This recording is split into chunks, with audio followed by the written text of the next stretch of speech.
ายดีสวัสดีบรรยากาศยามแรงๆพี่น้องที่เดินสนามหลวงหรือว่าเดินหาดหลวงนั่นเองพี่น้องวันนี้มีโอกาสดีพี่น้องไปมาถ่ายครับทุกคนเลยเบิ่งได้ชมอีกเชือหนึ่งอีกรอบหนึ่งเนาะช่วงนี้ก็อากาศร้อนอบอ้าวหลายพี่น้องแม่นช่วงนี้อากาศร้อนอบอ้าวคือฝนสิตกแต่บุหุมสิตกโมงใดเนาะยันสิเด็กๆมันน่าจะตกอยู่พี่น้องมื้อนี้นี่เฮามื้อนี้ฮอนนัดหมู่4-5 คนพี่น้องแต่เฮาก็ต้องถ่ายคลิปก่อนนั่นแหละถ่ายคลิปก่อนนั่นนึงเขาจะเฮาก็สิแล่นพี่น้องถ่ายคลิปนิดนึงก็สิแล่นออกกำลังกายนิดนึงเนาะออกกำลังกายเขาจะย่างในอ้อมเพิ่นเนาะอ้อมไปเขาจะเข้าหัดหลวงพี่น้องตัวหัดหลวงเนาะช่วงนี้ก็นักท่องเที่ยวบ่ค่อยมีพี่น้องหรือว่ามันแบบมันหลังปีใหม่บ่เนาะหลังปีใหม่นี่นักท่องเที่ยวบ่หลายปานใดพี่น้องแม่นเบิ่งพุ่นแต่ว่าห้องฟ้านี่ก็คือว่าแจ้งอยู่พี่น้องแจ้งหน่อยนึงเนาะบ่คือตะกี้เนาะตะกี้นี่เขารู้สึกแบบห้องฟ้านี่หนักพี่น้อง หนักหลายห้องฟ้าแม่นพุ่นพี่น้องพุ่นแกงนี่เห็นตลอดเลยพี่น้องแกงกันเลยมาทุกมื้อนี้เห็นตลอดเลย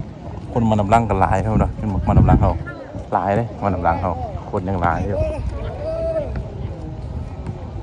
ที่เฮาต้องย่างเข้าไปด้านในยังโซนด้านในเขาพี่น้องครับเขาย่างอ้อมก็ย่างอ้อมที่เฮาจะย่างแล้วก็อ้อมไปโซนด้านอีกด้านหนึ่งย่างไปด้านนั้นเนาะแม่นหลังจากเขาบริมาโดนเขาต้องไปพี่น้องแม่นแต่วันนี้โอกาสดีต้องมาถ่ายคลิปให้ทุกคนเมื่อได้ชมกันเนาะถ่ายคลิปแล้วก็ออกกำลังกายจังหอม2 หอมแล้วก็ได้กลับพี่น้องนัดหมู่ไปหลายคนเป๊กอยู่แม่นโอ้สงสัยเพิ่นมีงานพี่น้องเนาะมีงานวางเพลิงวางย่างพี่น้องเด้อเขาไปด้านหัดหลวงพี่น้องเข้าไปด้านในพี่น้องเข้าไปด้านในพี่น้องสิฮีแต่เอามาคนเดียวทุกมื้อปกติจะมีหลายคนหลายคนมาให้คลิปนะเฮาพี่น้องแต่ก็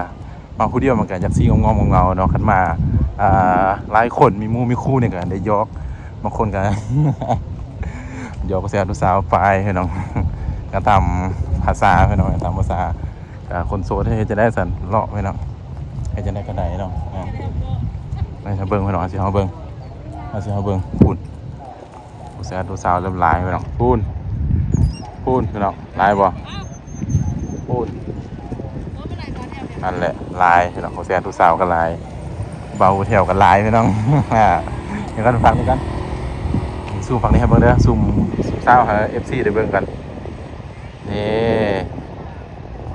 เพื่อ FC อยากเห็นพี่น้องอยากเห็นกับเบิ่งพี่น้องโคเซียนทุกสาวกันลายแต่เขาต้องเข้าไปโซนด้านหน้าหน่อยนึงก่อนนะสิเป็นจังไดพี่น้องเข้าไปด้านหน้าหน่อยนึงก่อนเข้ามาแต่ละเทื่อต้องเห็นแบบจังได๋วะทิปเขาเนาะทิปเขาจะเป็น2ทิปตัวนี้สงสัยตั้งแต่บุญหัดหลวงพี่น้องทิปเขาใหญ่เนาะใหญ่แฮงส่วนนี้บ่ค่อยเห็นนักท่องเที่ยวเลยพี่น้องเด้อแม่นรถนักท่องเที่ยวนี่อยากว่าก็บ่เห็นน่ะนักท่องเที่ยวแม่นปกติเฮาจะเห็นนักท่องเที่ยวมาเลาะแล้วก็มาเลาะในเลาะถ่ายรูปพี่น้องเนาะถ่ายรูปถ่ายหยังแต่มื้อนี้อยากสิแปลกๆบ่เห็น บ่เห็นเลยเนาะมาเนาะไปอยู่ห่างอันหอธรรมสภาเพิ่นจะมีงานไปแล้วเด้อจะมีงานเนาะเพราะว่ามีงานใหญ่พี่น้องมีงานจัดใหญ่เพิ่นเสียพี่น้องนั่นแหละ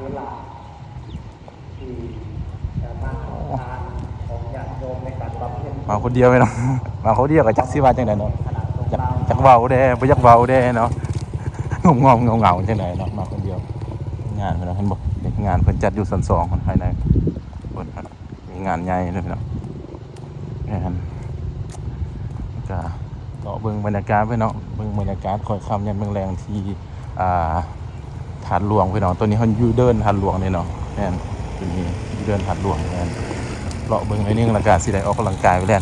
มานี่ติดวาวคักเด้อครับว่าอากาศก็ร้อนอบอ้าวหลายพี่น้องอยู่ลาวเลยพี่น้องอากาศโคตรร้อนเลยเพราะว่าร้อนแต่โคตรร้อนเลยแหละแม่นร้อนสุดเลยโซนนี้บรรยากาศร้อนสุดพี่น้องคุณ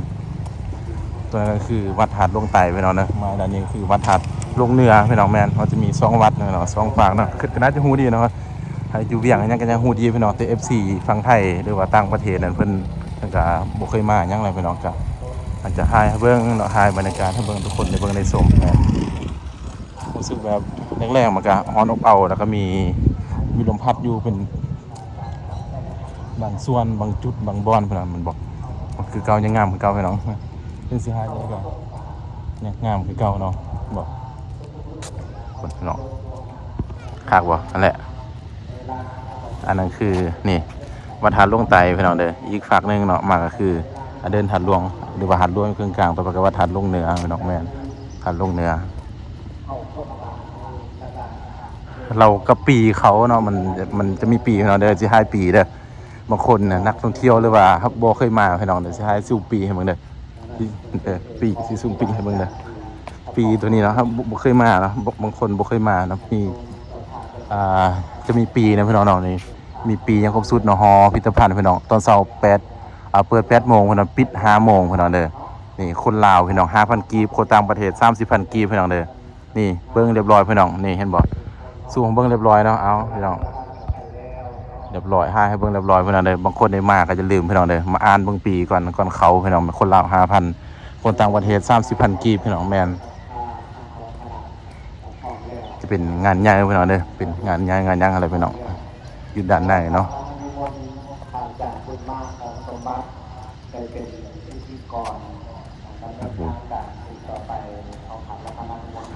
ห้องฟ้านะช่วงนี้แบบมันหูรู้สึกว่าปิดหลายห้องฟ้านะเมื่อกี้รู้สึกว่าแจ้งได้แต่ห้องฟ้าเนี่ยผมรู้สึกว่าเริ่มปิดแล้ว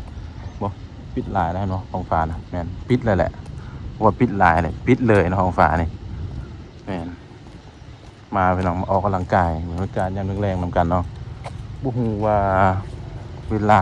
8 โมง 9 โมงบุฮูว่าฝนสิตกบ่หรือบ่ตกกับบุฮูเนาะบ่เคยได้มาแบบมีจักเทือพี่น้องเลยมาแบบเลาะคนเดียวเลาะถ่ายคลิปเนี่ยบ่เคยมาจักเทือพี่น้องแม่นบ่เคยมาจักเทือแต่กะหาหมู่เฮากันพี่น้อง หาหมู่นิดนึงก็เนาะหมู่นักกะเพิ่นก็เฮ็ดคลิปเฮ็ดหยังพี่น้องโอ้ตัวนี้พี่น้องการสูญเสียพี่น้องอาจารย์ใหญ่บุญมาพี่น้องเนาะน่าจะเป็นงานใหญ่เพิ่นพี่น้องเนาะงานทานบุญมาพี่น้องอาจารย์ใหญ่ปริญญาเอกทาวรตาพรประเสริฐพี่น้องบอกเวียงการประธานศูนย์กลางอปสลงเดิมซีงานใหญ่เพื่อนอาจจะเป็นงานญาทานใหญ่เพิ่นเสียพี่น้องแม่นแต่เฮานี่บ่ได้พี่น้องเขาบ่ได้พี่น้องไป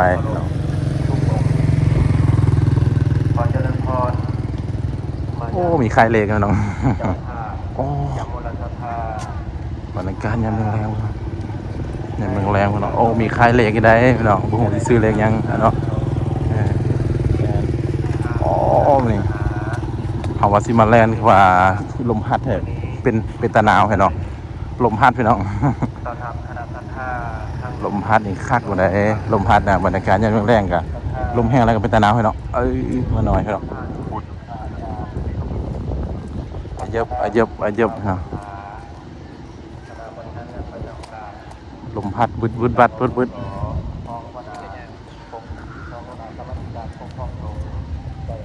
บัดนี้หลังจากย่างไปแล้วก็สิไปหุ่นไม่เนาะย่างไป